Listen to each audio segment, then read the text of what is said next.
This is the Real Estate Power Play Podcast, getting you the information that you need to be a successful real estate investor. Hosted by Mark Monroe, Ronnie Walker, Gabe Rodarte, and me, Marty Grizzanti. Combined, we've done thousands of real estate transactions. So get ready for real stories and true case studies on finding deals, growing portfolios, and making money. Welcome to the show.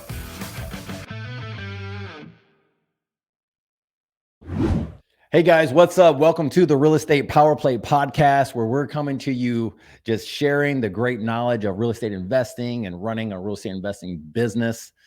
Today we have the man, Mark Monroe, and Ronnie Walker. What's happening, guys? What's the word? What's going on, Gabe? How you doing today, man? Doing good, man. Doing good. How are you guys? Oh man, just plugging away, and we're starting to get the buds of spring. Trying to get my hot tub fixed, and just plugging away, man. Doing some deals. I'm excited to talk about our topic today. Yeah, it's gonna be good. Mark, how are you? Hey, I'm doing great. Thanks so much. Excited. We haven't had, I haven't been on here with three of us in a while. We've been having so many amazing guests, but it's finally good that we finally catch up and kind of put some value out there to everybody. But I can't complain. Everything's great in my world. Good. Well, guys, today we're going to go over some really unique stuff of just the wholesaling side of things and also the creative financing side of things. And so right now we are in the month of March. We're about to come into April of 2023. The market's doing different wild things. You have speculation of price droppings or price drops. You also hear people going, this isn't going to happen. Let's just keep moving forward. I like that bandwagon of like, let's just keep pressing on, because you don't want to really just time the market. I think that's not the best idea to do, because then you're on the sidelines. But there's a lot of cool things that are coming up. There's opportunities for creative financing. And one of the things that we did, which was probably 3-4 years ago now, guys, is meet each other at a creative finance mastermind event. And out of that, we all have structured deals together, grown together as individuals, as individual businesses. From Mark in Florida, he's done all types of stuff outside of the state of Florida. Ronnie has done, well, I don't know. Well, what do you have? Well over 500 or well over 1,000 transactions? I'm about 500 right now. I think about 500. I don't know why I thought 1,000, but well over 500. And how many of those? You'd say about 50% of those were the creative side, right? Yeah, a little over 50%, correct? Yeah. So that's very unique. And we do the creative side for acquiring now commercial properties, which is really fun and unique when we're doing seller financing and different types of structures that we do. So let's dig into this, guys. This is a great topic, and we want to be able to give to those who are listening. So Mark, what are we seeing right now, and what have you been doing when it comes to the creative side of the real estate investing business? With the market for the past 6 to 8 months, how it's kind of softened a little bit and pulled back a little bit, it's been really picking up. I've been doing the creative financing investing side during the whole entire time while everybody else has been focusing on wholesaling. I've been always constantly doing the seller financing strategies for, God, I don't know, going back to since way back when. I started this back in 1995.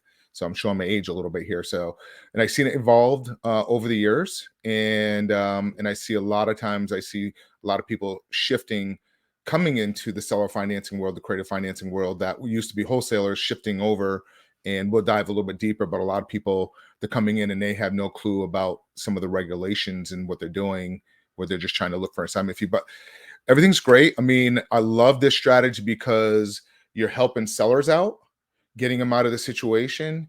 And then if you're, depending on your exit strategy, if you're holding it or if you're trying to put somebody else into a property that wants to become homeowners, that have great income, but they have credit challenges, it's a great hybrid in between. And then us, an investor, staying in the middle, make a couple of dollars along the way. So that's kind of what I like about it. Sweet. And then Ronnie, what are you seeing happening right now, and what are you liking the most about these strategies that we've been using?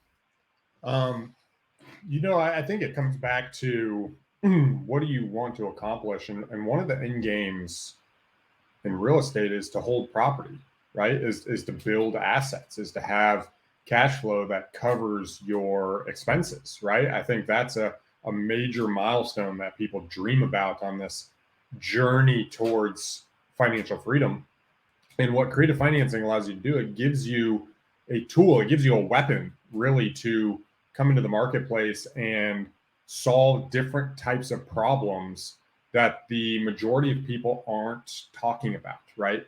Actually, this morning I spoke to a guy. His property's been on the market for 3/4 of a year. It's a $1.2 million property. And I just asked him, I was like, hey, are you open to exploring some creative options here? Right? Like, what do you plan on doing? He's like, I'm just kind of trusting my realtor. I was like, well, why don't we have a conversation?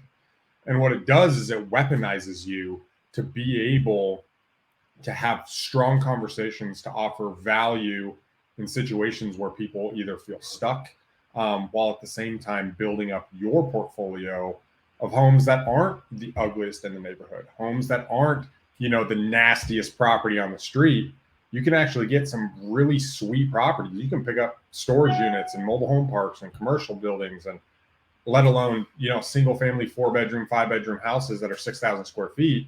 It allows you to play in an arena that, at least for me, is a little bit more fun, right? If you know how to operate that rather than just dealing with the nastiest houses on the street. So that's one of the reasons why I like owner financing, is I really believe it will weaponize you to be able to solve people's problems in a various amount of times. So let's go into that, because I really like the fact that you mentioned that, where you're saying that it doesn't have to be the least likable house on the street. It could be in a different type of neighborhood, right? You would never know that these homes. So what's a typical type of property or situation, I guess we should say, where these strategies work on? Is it just the prettiest house? Is it just the ugliest house? Is it just the motivation of the seller? Like, why don't we help out the listener really identify what are some areas that this strategy and this approach works for? Mark. So there's several different strategies within seller financing, so what I like to do, I mean, it depends. Like you're saying, nice houses and nice neighborhoods. So, that's one strategy, so it really comes down to listening to the seller and really what they're trying to accomplish and looking for. So what I tend to do is I look for people that the house has been sitting on a market, like for sale by owner, or even Zillow, or even an MLS that's been sitting on a market upwards of like 90 days plus, and they can't move it. And that's kind of what I tend to do. And then I'll go into it and I could give a scenario on everyone. It could be a nice neighborhood. But normally what I like to do is whatever the median price range is for that area, I like to stay 20% above it or 20% below it, because when your exit strategy, that's where your buyer pool is. That's kind of what I tend to do. However, if it's within that 20, say if it's $250,000, like I'll go up to 300,000 on my max, or normally down to 200. But I will look at something under 200,000, because sometimes it could be just a rundown house that needs a lot of work in a beautiful area. But I want to look at the neighborhood and kind of see what's going on with the neighborhood, because that's where your buyer pool is going to be. That's normally where I like to stay in. But then you can also do creative seller financing strategies within, the homes that are run down. And I see, Ronnie, you want to kind of piggyback off of that? Yeah, guys, I think there's like 26 different ways you can do seller financing. And it's easy to get caught up in the details. But really what we're doing is we're solving a problem of getting rid of a house, either at someone who wants to make the most amount of money out of their house and doesn't need the cash now, or someone who's in some type of financial distress where that payment, that home is actually, causing them to be house poor, right? For one reason or another, whether they're going to go through a foreclosure, whether they just don't have the money, whether they want to transition. And so taking these two giant categories, specifically for single family, and then saying, okay, how do I apply these to the situation in front of me? And being able to apply those to the situation in front of us, I think, is really where the magic happens. And that's where, when you're talking to someone and they're like, I'm going to list the property in June. You're like, okay, cool. Like, what's your goal? Like, what? Well, I need to sell it so I can get a mortgage on the other house. It's like, okay, well, would you be willing to rent it to me? Or do some kind of creative option? Well, I need a mortgage. And you're like, okay, well, let's walk through that. And then you walk through the scenario and they're like, oh, I can make $50,000 more if I just wait 4 years. It's like, yeah, you can. You can avoid, $35,000 in real estate fees. You can avoid the transaction. You can avoid this. And you can capture that profit that usually would go to the transaction. Is that something you'd be open to? Well, yeah, let's talk about it. And so what happens is you're engaging people in a market where people are asking either one of two questions. How do I get out of this house? But more likely, what I'm finding is, how do I make the most amount of money out of this house? And that's where we can meet them and say, I can show you how people are maximizing their value of their home. And then you have the opportunity to show them that upside, and they can say yes or no. So that's a lot of the conversations I'm having. So what's in it for us? Like, we talked about the value that we want to bring, right? So we have to bring value to the seller. Otherwise, there's really not a business model. So what is the value to the seller when we do these strategies? Are we helping them? What's the value for us also? So we're going to help the seller move on from these properties in different ways, get them the maximum amount or whatever it might be. It might be cash in their pocket right now. And the only way to do that is to do a form of sub 2, right? So where's the win for us on this side of things, Mark? So I like it because, especially if you're new, first of all, if you're new into real estate creative financing, you have to understand the different strategies and kind of be very careful. Like subject to, you mentioned, for me, I think you should have some type of real estate experience before you jump into the pool of doing subject to. That's my personal opinion, because there's so many moving parts. I think you want to start out with directly straight seller financing, or lease options, or actually sandwich lease options are great. Because you can get into it with very little money down. It's a really low entry point. I think wholesaling and lease sandwich lease options or assignment lease options are kind of really close to each other, the low entry point and learning. But that's mine. So the benefit to the seller is, I had one where the seller transferred to a job, and they left 93 months ago. So they've been carrying the mortgage on 2 different locations, and they couldn't sell it. Otherwise, they're going to be dropping the price down, and they're going to be dropping the price by like $30,000. I ended up showing them that they're going to be making close to probably $50,000 doing it through selling it on terms over 5 years. I actually had another one that on the seller financing, we showed them at 10 years on a different one. They only originally wanted like 3 or 5 years, but I like to provide an amortization schedule, and I go over it line by. I say, hey, go down to line 120 for the payments. Look at how much money you would have collected during that time period, add that number up, and then look at the payoff balance, add those 2 numbers up. They added those numbers up. And how much are you asking for the price? Subtract that. They were making an extra $129,000 based off of the interest over 10 years. So that was the benefit of them. And then us as the benefit, if you want to hold on to it as yourself, as an investor, and treat it as a rental and kind of build your portfolio up, that's a great job. Or you can go ahead and wrap it and then create another financing. But again, I'd recommend make sure that you have some type of real estate experience, or making sure you're working with a mentor or coach on one of those type of strategies, because it's a lot of moving parts, and you can I've seen people screw it up. And if you're buying it, depending on the strategy you're doing, you can kind of create a big mess out of it, and you also have regulations that you need to follow. And that's the big part of it, that I see a lot of people out there doing stuff and they're not following the proper regulations. And what about you, Ronnie? What is some of the benefits that you get to see after doing this for your guys' business model? So creative financing was birthed out of asking the question, where can we make money in real estate? Right? Like, where's the money to be made? And I loved what Mark said about like get some real estate experience. The reason why is, once you have some real estate experience, you'll start seeing, oh man, okay, there's profit centers in equity. Okay, cool. There's profit centers in cash flow. Okay, cool.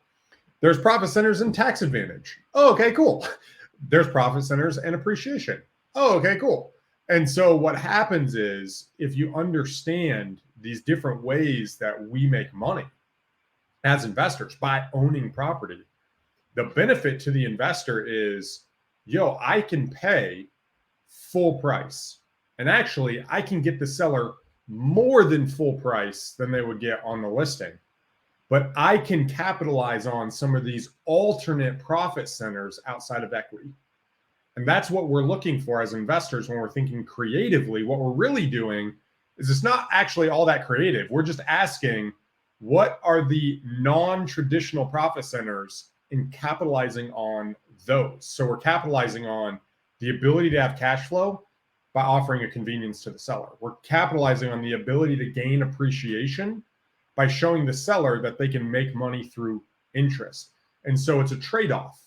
I'm trading this profit center for a separate profit center, and I'm showing the seller, here's how you can maximize this profit area, while at the same time, I'm maximizing this one, Mr. Seller, that you're not as worried about. Now, you're not necessarily talking to them, but your ability to understand those various profit centers helps when you're structuring a deal, because it allows you to be like, dude, all my profit centers are cut off. I can't make any money.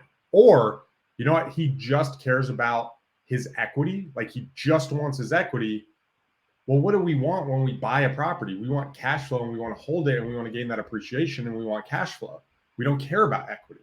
So give them the equity, take the cash flow, and maximize your appreciation over the next 5 years. Imagine if you would have done that 4 years ago on 45 properties and captured the appreciation over the last 5 years. That's the power of being able to focus on an alternate profit center outside of just equity. I love it, man. And one of the things, and this is cool, by the way, guys, because you're mentioning these other profit centers the way that Ronnie mentions it. So the cool thing that I saw on this was I don't need to have all of my cash just dumped into all of these properties right away. And that's really how we get started, right? You're just going, I can put, if you have a lump sum of money, you only can buy so many properties. And then you have to figure out how to get the financing on it. And then we have people that come in and they'll go, okay, well, we have hard money lenders. Great. They work great. We all have used them in different manners.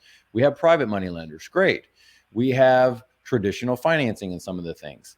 But when those things dry up, or they're not there, or they don't work for the model that you're looking at, then you go back to this thing of saying what Mark and Ronnie just got done saying was like, but there's another way that you can acquire net worth, asset, cash flow, do this stuff that's outside of the traditional financing of an asset. And that's how this whole thing gets birthed. And we all get excited over it because we're going, okay, now there's creative ways of getting cash flow, right?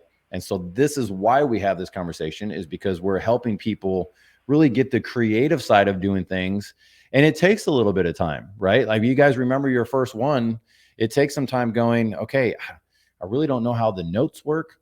I don't know how the RMLO works. I don't know how these other things really needs to get applied. I just know that there's a deal here somewhere. The seller wants to move on. I have to figure out how to go through that process.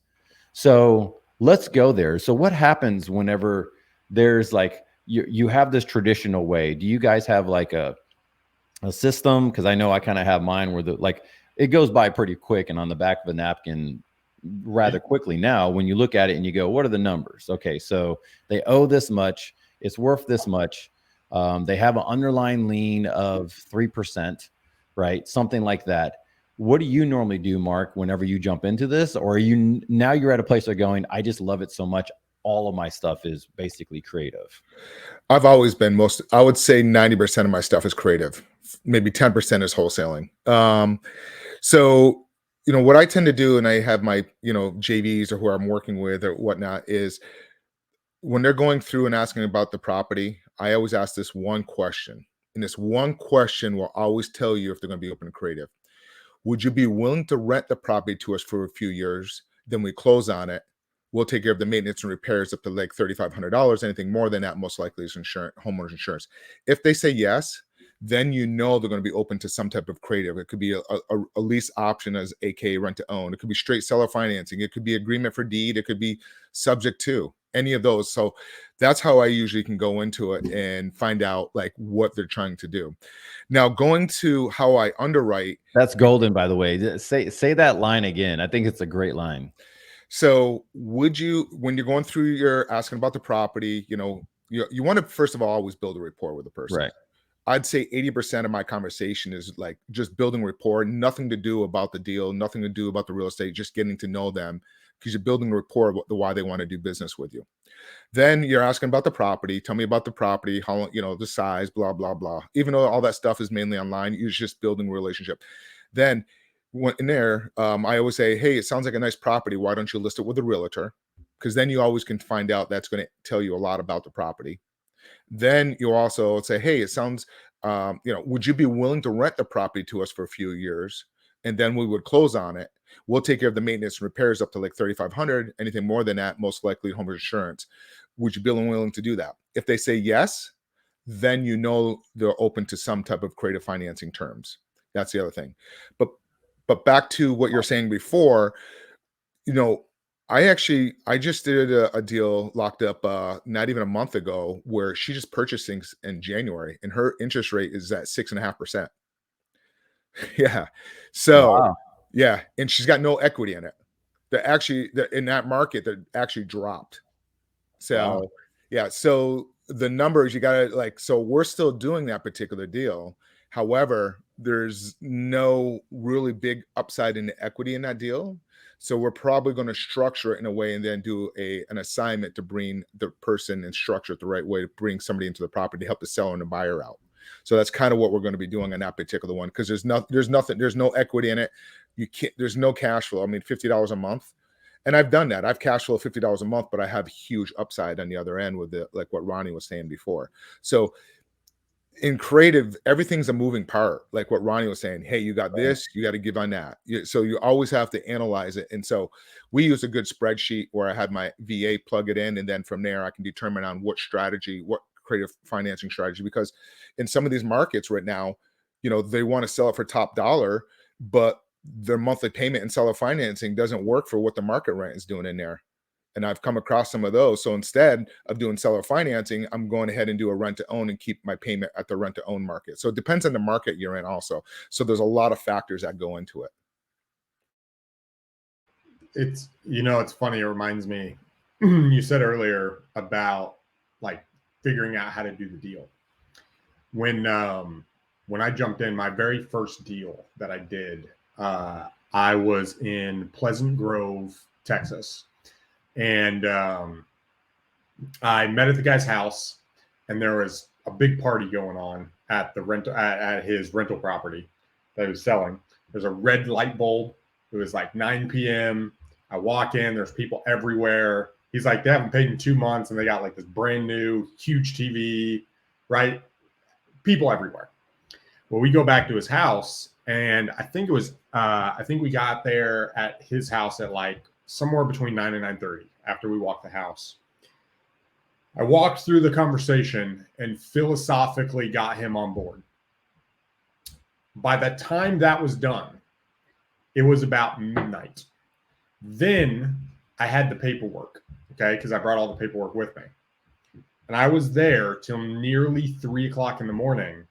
Well, during this 5-hour period. Wow. I just want to walk you through why the importance of having a good, during this 5-hour period, the guy who'd sold me on owner financing and doing this, and why I was even having this conversation with this guy, I basically told him, I was like, yo, I'm going to this appointment. I will call you every time I have a question. And so I did that. And I ended up calling, I literally called him. My last call to him was like 2:15 in the morning. And I was like, dude, do not go to bed. Now, most coaches aren't going to do that. This was another guy who was hungry like me, who knew how to do it. But basically that allowed me to walk through all the paperwork, and I got the deal signed at nearly 3 o'clock in the morning, and then I left. That was my very first owner finance deal, and it cash flowed $700 a month. That's awesome, right? And so what happens is, Gabe, you're absolutely right, and Mark, is there's so many little factors, from legal to the paperwork to the strategy to the questions the seller has, and having someone in your corner can allow you to not let that fish get away, right? Like if you're hunting, there's a specific way you can attract deer in order to kill them. There's a specific way to go into the woods at a certain time, to get in a certain spot, to mask your scent. And if you have an expert who can help you with that, you can kill the deer. But if you don't, you're not going to see any, right? You're not going to get any meat. And so having that person in your corner for me was absolutely critical, so I could learn all of those little things over the time I was together. So that's awesome, dude. That's a great first story for seller financing. That's I want to throw mine in there. My first one. That's awesome. I like that. So mine, I'm sure I screwed the paperwork up. Nobody was there to guide me. This was before, like, this was Carlton Sheet days, you know, before the internet was even around. So I was 19 years old. I ordered these, or actually I went to Home Depot, or not even Home Depot. I went to a hardware store, like, you know, We Buy Houses. You know, I wrote them on the black magic marker wet, and I put it up on the side of the telephone poles. Boy, I didn't know about the municipality rules there. I got calls from the city, go take that thing off the telephone pole. I'm like, oh, I didn't know. So what happened was, this guy called me up and he goes, hey, I got this mobile home for sale. It's worth like $21,000. I'll sell it to you for $18,000. I'm like, I don't want a mobile home. I want a single family home, because that's kind of the model I was reading off the Carlton Sheets. Calls me back a week later. He goes, give me $15,000 for this property. It's worth $21,000. I'm like, I'm not interested. 2 weeks later, calls me back, or 3 weeks, whatever it is. Give me $12,000 for this property, and it, for this mobile home, and it's worth 21. I'm like, okay, it sounds like do you own the land? No, it's in a mobile home park. I'm like, dude, I'm not interested. A month goes by, calls me back again. He goes, give me $6,000 for this mobile home. It's worth $21,000. I found out he doesn't live in there. I found out he doesn't live in there, and he's got lot rent, and he can't afford he's been living with somebody. I said, you know what? I'm not interested. In the back of my mind, I'm like, okay, this is a deal now. So I said, you know what? I'm not interested, but I'll give you $3,000 for it. He goes, come on, give me 21. I go, no, I'm not interested. He goes, all right, I'll do it. He goes, give me 4,000. I'm still not interested. He says, all right. So we did it. I said, let me go do a contract. I'll send somebody by to inspect a property. So I hung up the phone. I called the newspaper up. I put a classified ad in the back of the paper. Mobile home for sale, seller financing for $25,000 with $3,000 down. So the first lady called up, and it was her and her child and her boyfriend. They went out and looked at the property while the person was inspecting at the same time. I had to go to the Staples store to get a contract, because back then we couldn't get them online. Wrote this contract up, had to do a bill of sale and everything. I literally had no clue what I was doing, because it's treated like more as a motor vehicle versus real estate. So I ended up structuring that deal, took the $3,000, gave it to the seller, and I ended up doing a loan on that for seller financing at 7.5% at 7 years. It was like $279 a month, something like that, for 7 years. I was 19 years old. That was my car payment while I was going to school through that time period. That was my first one. Cool. But then after that, I went I didn't really get back into real estate until I was like 24, 25. But that was my first experience. Man, guys. So here's the cool structure of the whole thing. And one of the things, guys, I want to hint is that, Mark didn't get this great deal because he didn't get the good deal because he was hunting for a good deal. He got a good deal because he didn't want the deal. And that's one of the things I've been learning the most is, like, I see many people who will jump in the deal looking for something. And because they're looking for it, they end up paying a little bit more. You're looking for that silver lining. You're looking for this stuff. You're looking to see, okay, maybe I can maneuver this and this. If it's not a deal, then walk away. Right. And you never know that extra follow-up. Now, I know now the market's really competitive in some areas. You probably need to jump on it a little bit sooner. But walking away from a deal could be a one-day thing. It doesn't have to be 30 days out. But you're going, you know what? This numbers just don't work for me. Let me go talk to my team. Let me go talk to someone else. And then you can always come back and go, hey, look, me buying this thing cash doesn't work, but would you be interested in me renting this thing out from you for the next few years, like Mark was saying? So those are the strategies. I mean, we're just giving you guys these strategies now of going, like, this is some pretty simple things you can do today, right? And I think that's such a good story of every house, every seller saying, my house is worth 300. I'm selling it to you at a discount for 270. And you're going, I don't need this house at 270. And then they come back and go, well, okay, well, would you do 250? You go, maybe. And then they drop that price down and you're going, well, look, I can do this on a creative term. And now you're looking like a hero coming in and basically either saving their credit or saving their house or saving their debt or saving, putting cash flow back into their pocket. Like Mark was saying, with coming out with a scheduled form and saying, look, this is the benefit for you guys. This is a great thing. And so I definitely see all that stuff. And I see that in this coming market where, sometimes rates are higher. Like, who knows what's going on right now whenever they're looking at the higher rates. You definitely hear every lender that I know is saying, hey, by the way, our rates dropped. And I'm going, okay. What does that mean for the end buyer for another property? If they're looking at traditional financing. So when they look at those things, from my understanding, correct me if I'm wrong, guys, is that now we are shopping for a buyer for our property, right? For someone to get into this thing that's not a tenant, right? And we're now comparing apples to apples, and they're going, well, I have to go to the bank. I have to go through this stuff. I got to get pre-qualified. I've got to go through all these things. I'm self-employed. It's not easy to do. And I'm at 6%, 6.5% right now. What do you have to provide for me for this property, right? What can you get me into this property for? So what happens from there? Now we're looking at the end buyer. What happens? How do we exit this thing?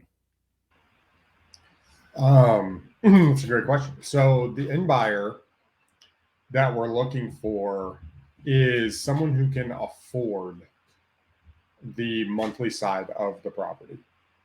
That has the potential exit of being able to eventually refinance and win. Now, historically, in my situation, and most of the deals that I've done, because there's such a wide gap between, and I'd love to hear Mark's stuff after this, but because there's such a wide gap between the payment of what my payment is or what the owner finance payment is and what their refinance payment would be, it created this motivation for the buyer, where on our wrap deals, where we would wrap it to them, is their payment to me might be $1,700 a month, but if they refinanced it, their payment would drop to $1,100.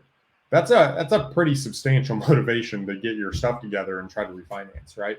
And so for us, it's giving someone the opportunity to get in now,